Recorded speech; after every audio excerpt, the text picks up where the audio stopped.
So in today's video, we are going to be discussing electric charges. So you know how other things attract other stuff? Just like David Lutongo on Barbie Fortesa? Kidding aside, here are the three types of electric charges: induction, conduction, and friction. So without further ado, let's start. Do you know what is conduction? Well, conduction is when an object or molecule share its same energy due to the direct contact.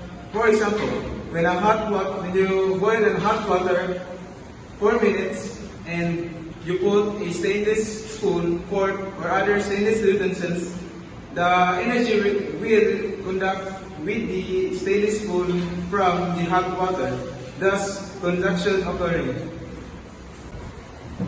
Induction occurs when a charged object is brought near a neutral object, causing a distribution of charges without the neutral object without direct contact, resulting in a temporary separation of charges.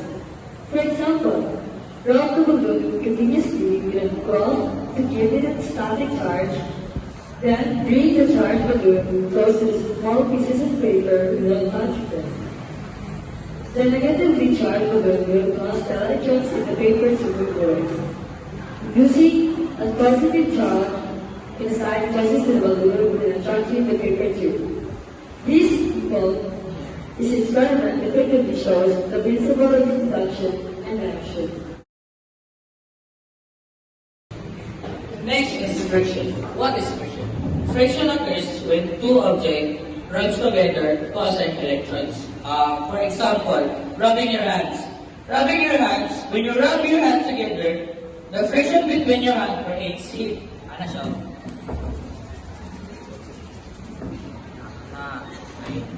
Next, the friction occurs as the surfaces of the skin come into contact and move against each other.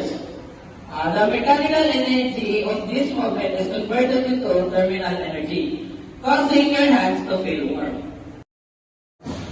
In summary, conduction moves heat through direct contact, like a hot pot warming a spoon. Friction makes heat when two things rub together, like warm hands from rubbing. Induction moves energy without touching, using invisible fields, like wireless charging.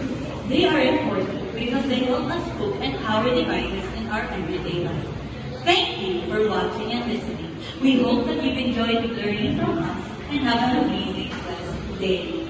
Thank you.